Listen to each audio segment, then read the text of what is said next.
Tabula? Oh. Good evening, everybody, and welcome to this week's episode of Livewire TV. I'm super excited that you guys are watching with us today. With me, I've got the incredible Muqtadir. Muqtadir, welcome to the show. Thank you, Rahini. Thank you for having me. So, for those of you who are new here, this is the place where we like to talk all about business strategies, marketing strategies, and mindset strategies that are going to inspire your business growth. Now, Livewire TV is a part of Livewire Media, where we do corporate videography and video marketing. Now, each week on Livewire TV, I bring on an awesome guest that's a really knowledgeable and experienced in their industry to help you guys to level up. So if you have any questions, drop them in the comment section below and we'll be answering them throughout the whole show. So Muqtadir, welcome to the show. I'm super excited to have you here because I can geek out with a fellow marketer. We're in the same industry, similar industry, so it's Exactly. relatable. Muqtadir is all about digital marketing and helping people to generate massive results, especially when it comes to doing paid ads. I've seen the results that he's generated for some clients, and I've seen the clients that he works with as well. And believe me, this guy knows his stuff. So, Muqtadir, tell us a bit about how you got into digital marketing. Yeah, sure. I'll go back before I even started my digital marketing. I've always been a technology guy, been interested in gadgets and things like that. So after university, I didn't really know what to do. So I Yeah. thought, you know what, my degree is in computer science, so might as well just carry on with IT, because I do enjoy IT. So I started working as a corporate job in information technology in IT. Yeah. Worked my way to different companies, and the I've worked from service desk to all the way to IT engineer and the senior IT engineer with networking and Cisco and all that. Once I was one of the company there, he was a telesales company, and Mm. back at the time there wasn't much digital marketing going. It's all telesales. So my manager came up to me and said, "Look, there's something called Google AdWare at the time. It was called Google PPC, it's Google AdWare." So he goes, "Look, we do telesales, so we want to go into this digital marketing thing.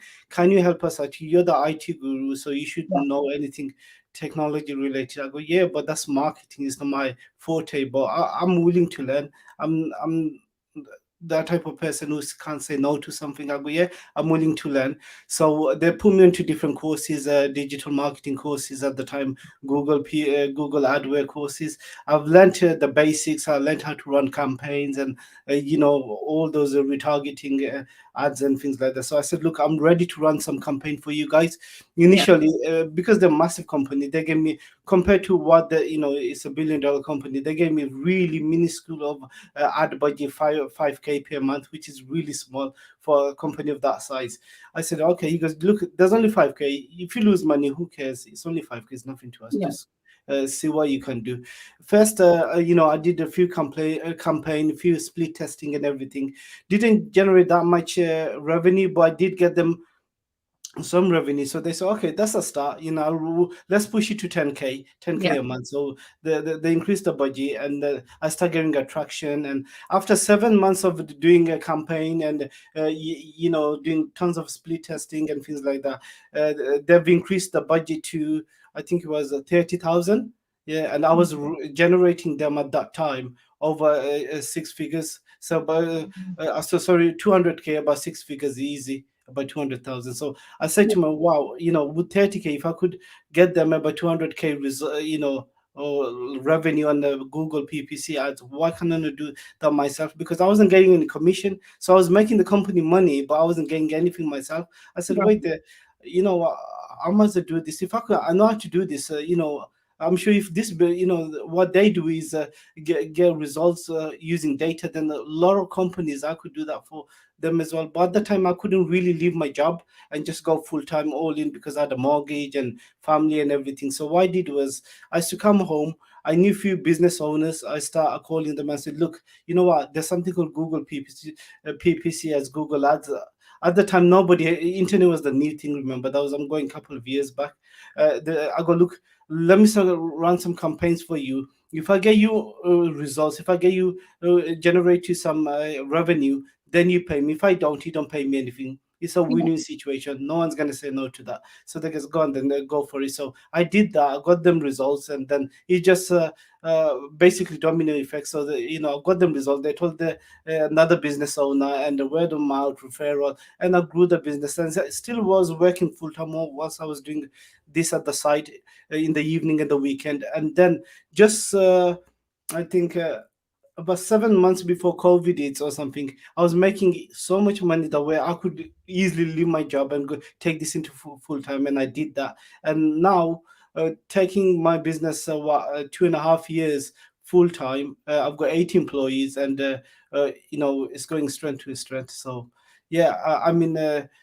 It is hard. It was hard at the start when you're starting, because oh, when you're starting any business, is very tough by yourself. You don't know what to do and what to do. And the Yeah. main thing is that I stick Harry, and one of the thing is, like, there are times where you think, wait there, even when I was doing this part-time, it was hard, because think about it, you're working 8 hours during the daytime, you come home in the evening, you're doing this, in the weekend you're doing this, you don't have no. And sometimes you do get rejection, as in business, you're gonna get ups and downs, and Yeah. it's the consistency, is the thing, the belief in yourself that you need to have. And that's what I did, and that's where I am today. And I just think I'm just starting.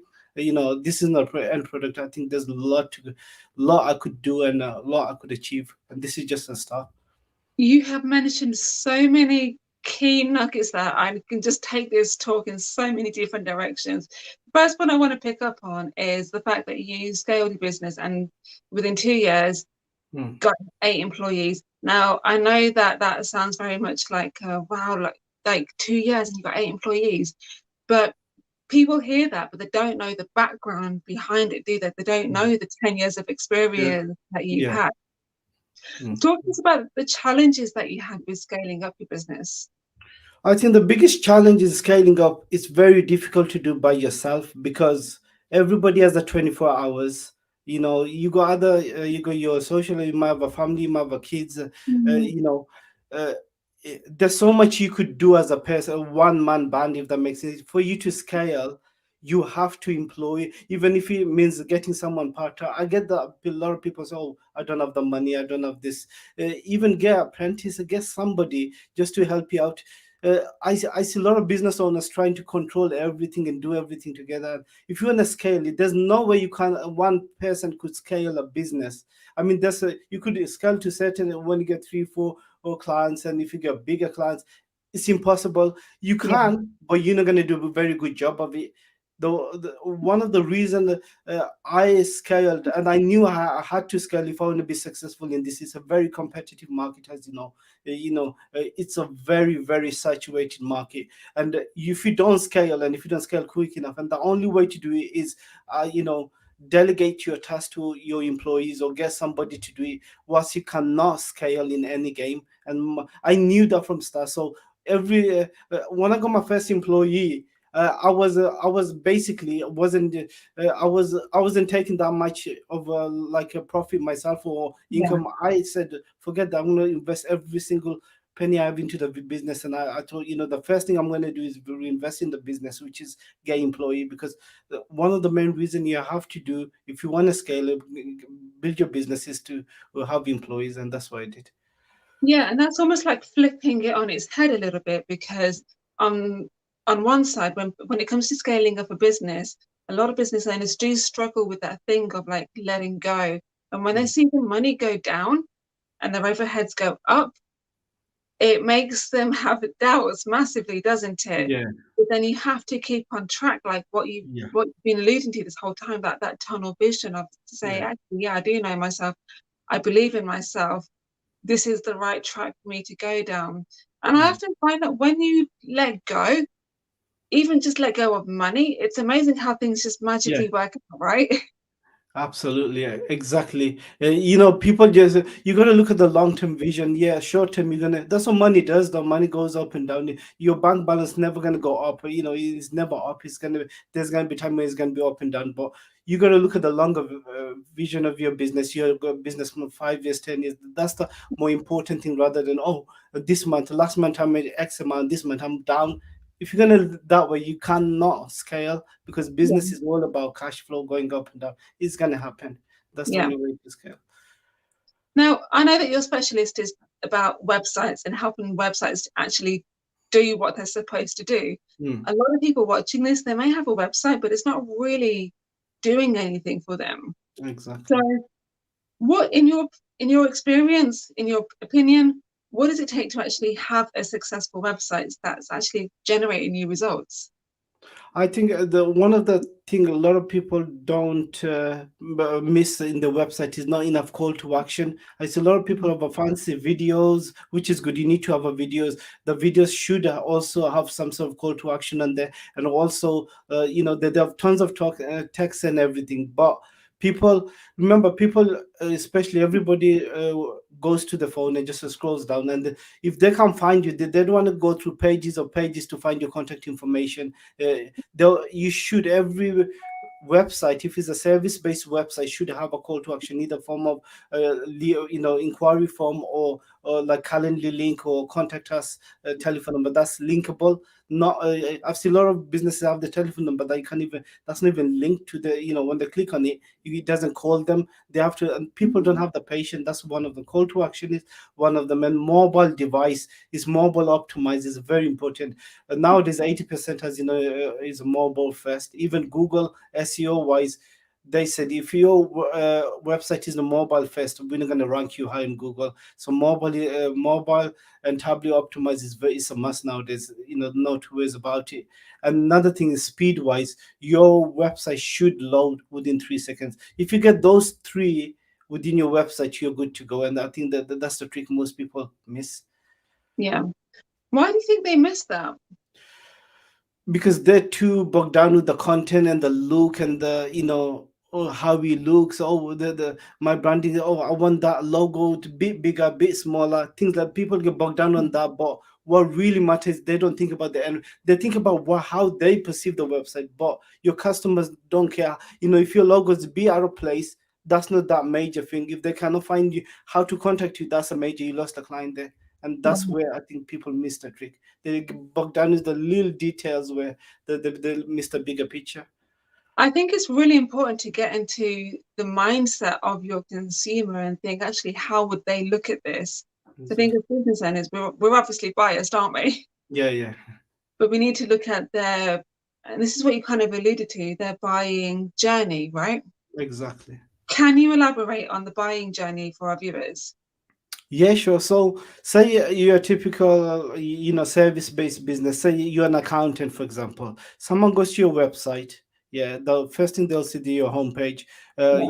You could be award-winning accountants, and that see your team, which is fantastic. Or in the homepage, maybe you showing, what you done and the services you do. That's fine. They go to the services page. They read about more about your services, which is fantastic.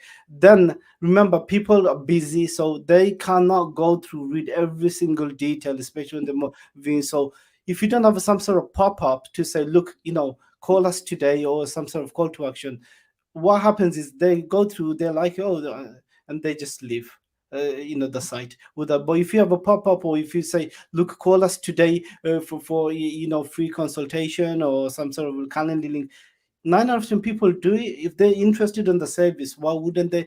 People will call you just to find out about, even for the price, how much it costs. They will call you, or they will. But it's a lot of people don't have the need. They're having the contact us page, which is fine. But sometimes, Yeah. it's, especially on the mobile, it's within the three arrow, and the three, like a bar kind of thing. So people miss that, especially on the mobile. So it's best to have in each and every single page.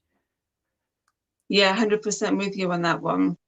So now, with let's be honest, websites are not sexy, right?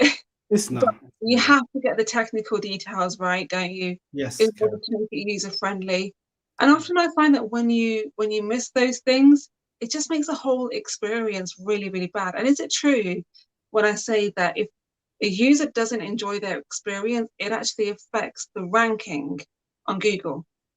Yes, so Google has a lot of factors that they consider. One of them is like the length of the text, and some of it just pure text, no or image. So you need to have a image. When you do have the image, make sure the image is titled the right thing. If you have an image of, say, you've got mobile website, mobile, you're selling mobile phone website, make sure on your image it's got the title and the meta tag, which is the description of, says mobile Samsung whatever, and it's got the description. And a lot of people, when they, and what they do is they copy JPEG and put in the, with the JPEG you have 1 2 3 7 these random digit numbers dot JPEG, and they Yeah. just put that on there without renaming what that picture should represent. And Google algorithm doesn't pick that up, because remember it's all machine coded, and they don't pick it up if you don't rename it, and effects in terms of SEO and your ranking. Yeah. And by the way, guys, if all of that has just gone over your head, get a web designer to look at it for you. Get Muqtadir to have a look at it for you, because that can mean the difference between you getting a client and not getting a client. It really is as simple as that. So, Muqtadir, we've kind of alluded to the content that works on websites, but I want to delve into it a bit deeper for the viewers. What content works well on websites and why? It depends on what it is that you're like showcasing in terms of business, like, different businesses. If it's a e-commerce, visual contents like videos or like images, are fantastic, because say you're selling clothing line, nobody wants to read hundreds of description. They want to see the visually how that looks, the size. If you could do some sort of 3D animation, of like showing the 360 degree of the image, that's even better. So things like, depending on if it's an e-commerce brand, definitely videos and your image has to be there. You has to look really, it's very everybody goes on Instagram and they see those edited images, and people just think that's a norm nowadays. So when they go to your website, if it's an e-commerce website, it has to reflect that type of wow factor. If it's not there, so in terms of content for e-commerce, your image and your videos has to be correct, bang on, basically. Yeah. But if it's a service-based business, you don't need to have tons and tons of images. But on your services page, you need to just basically have your unique selling point there, why you're special. Do you know what I mean? Why should someone contact you? Yeah. That needs to be highlighted, your ethos, your story. And the story is very powerful. So you need to if you're a brand, if you have a service base, how like, I've got like a business owner that came to us, they told us a story, we portrayed on their website. So things like this important. Or about us page, the content about how you started, and your face and your team's face as well. So that shows like you're not some sort of one-man band, you're a big people here today. Any testimonial in terms of, that's very vital. If you have testimonial, whether it's a video testimonial or whether it needs to be on your website, these are social proof. And a lot of businesses have a website, and they're probably tons of but it's not on their website, and they're missing the trick. So if you can give us three hacks to get traffic to your website, what would that be? 3, optimize your image, rename all of your images like the to what they represent. That's one of them. Mobile optimize, make sure your website is definitely mobile optimized, that's a must. And speed wise, make sure your website is loading within 3 seconds on mobile devices. There are software out there you could test. Yeah, I was going to say, how can people test it? So if you go into Google and type in, insert Google Insight speed test, will bring up a URL link where you could click on it, and you could test your website to see how it's ranking against, and they'll give you the performance, whether it's loading within 3 seconds or above 3 seconds. And there's another website called IG Max. I'll send the link kind of thing below, where you could go into the website and test your website speed. That's very important. And another thing is how mobile friendly is your website. So if you go into Google and type in how friendly is my mobile, or mobile friendly website test or something, Google has its own page, and you could test your website that way as well. I'll send the URL link after this, definitely. Muqtadir, you clearly know your stuff. Where can people get in touch with you And by the way, Yeah. guys, I would highly recommend getting in touch with Muqtadir and just adding him on your socials, because he shares so much value when it comes to actually growing and scaling up your business. So Muqtadir, where can people find you? You could find me on Facebook, Instagram. I'm on LinkedIn as well. I'm on all social media. Instagram, I've already mentioned Instagram, and I'm on TikTok as well. So I will leave my social media handle below if you want me to. That's no problem. And yeah, do Awesome. follow me. And if you need any help, just contact me, and I'm happy to help you. And guys, do connect with him as well. I promise you, you won't. Also, I just like to say one more thing as well. We are doing free audits on your business's website. So if you have a website that's 3 to 4 years old, do contact us, because we're doing a free audit. Doesn't cost you anything, and we could recommend certain things, how to improve your website and how to get more traffic. I think it's worth definitely doing that, because a lot of websites are just gathering dust, and websites are there to ultimately grow your business and help you get more visibility. So you want to make sure it's fully optimized, guys. Anyway, that's it from us for this week, guys. Thank you so much for joining us, and thank you for all of your beautiful comments. If you found value in this video, please do share it, because you never know who this information may impact, and you're essentially paying it forward for them. So guys, thank you so much for watching. Do join us next Thursday, 7 p.m. GMT time, for another awesome episode. Have a great weekend, guys. Take care. Thank you, guys. Thank you, Rahini, for having me today.